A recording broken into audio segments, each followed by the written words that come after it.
Ayon sa National Demographic and Health Survey noong 2013, ang mga kabataang babae na may edad na 15 to 24 at hindi nakapagtapos ng pag-aaral ang kadalasang nakararanas ng maagang pagbubuntis. Matapos ang 2 dekada, ang kaso ng teenage pregnancy sa ating bansa ay patuloy na tumataas kumpara sa ibang bansa sa Asia. 10% ng populasyon ng Pilipinas ay binubuo ng mga kabataang kababaihan at isa sa 10 kabataang ito ay may anak na o kaya naman ay buntis. 80% ng mga nabubuntis ay bunga ng peer pressure at ng media. 20% ay dahil sa kakulangan sa edukasyon, sa pamilya at iba pa. Sa mga pag-aaral na ito, makikita na malakas ang impluwensya ng mga aspekto sa ating lipunan sa isang kabataan.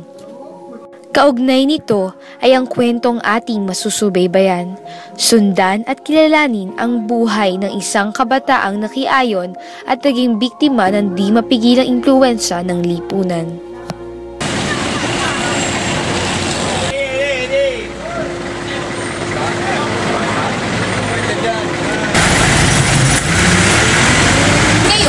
Isa sa mga kabataang ito ang ating pagkakahan. Ang bahay natin ay isang babae na mula sa lungsod ng Dasmariñas, Cavite.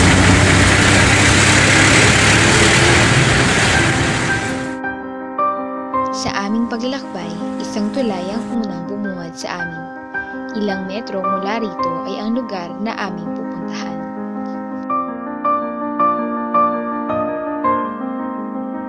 Pagdating namin doon, sinalubong kami ni Aling Elma, ang nanay ng aming pakay sa maliit na barangay na aming pupuntahan.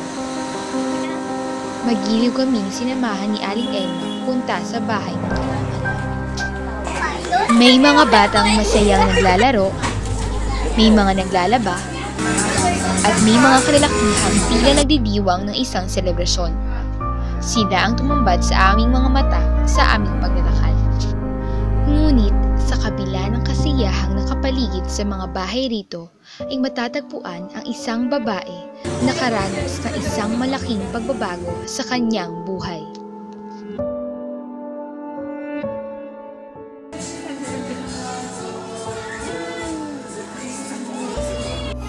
Sa maliit, masikip at halos pangdalawahang taong tirahan, nakilala namin ang 21 taong gulang na si Era. Ako si Era, 21 years old. 15 years old ako na nag-asawa. Sa maliit na espasyo ng bahay na ito, nagsisiksikan ang pamilyang nabuo ni Era. Kasama niya rito ang kanyang asawa at 3 anak na isang babae at 2 lalaki.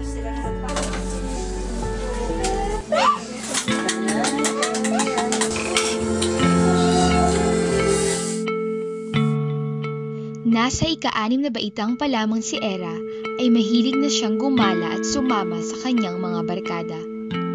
Nag-aaral naman ako. Hindi rin ako nagkakating. Pero talaga pag uwi galing school, labas, Kasama po mga barkada. mga barkada. First year ako nag-stop tapos nagsama na kami. Naging ako na malungkot kasi alam ko naman napapanagutan ako kasi andyan na nag-asawa ko. Gusto na nga namin magkaanak. Tinago ko siya nung 4 months sa magulang ko. Pero nahalata rin. At saka nahalata na nila. Tapos inamin ko na rin sa kanila kasi lalaki rin naman. Malaking factor ngayon ay yung pamilya talaga ng Pilipino ay hindi ganoon katindi katulad nung dati.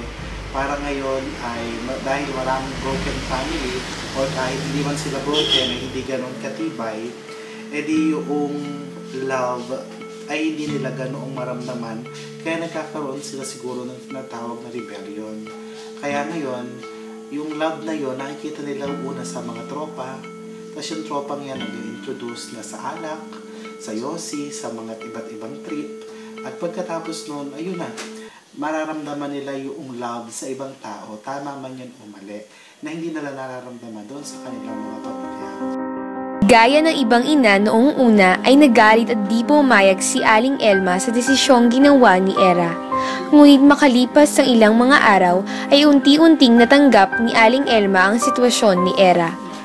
Madalas si Aling Elma ang sumusuporta sa kanila. Tagapintura ng mga bahay ang trabaho ng asawa ni Era. Sa isang linggo, nakakapag-uwi ito ng 2,000 piso at ito ang pilit na pinagkakasya ni Era sa araw-araw para sa pagkain, sa bahay at pag-aaral ng kanyang anak. Bilang isang nanay na po ngayon, ano po yung pinakamahirap na talagang naranasan niyo po?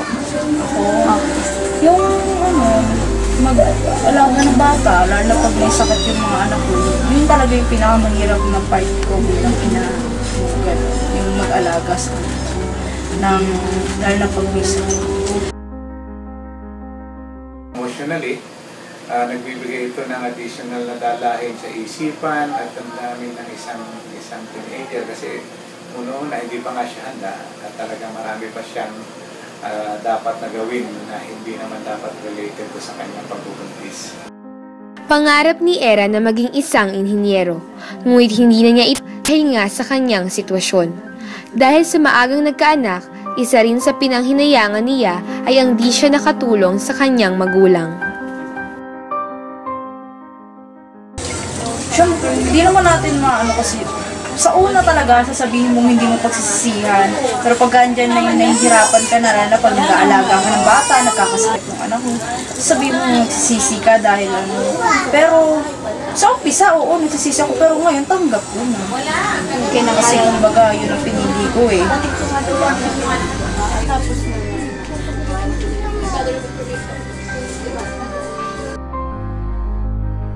Masaya naman ako lalo na syempre sa mga anak.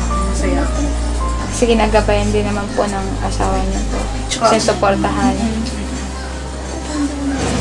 Bagamat noong umpisa ay nagpadala si Era sa lakas ng agos ng di mapigilang takbo ng lipunan, sa huli ay hindi naman siya nagpatinag sa lipunang nanghuhusga sa kanya at buong loob na tinanggap, nanindigan at ginawa ang tama para sa kanyang mga anak.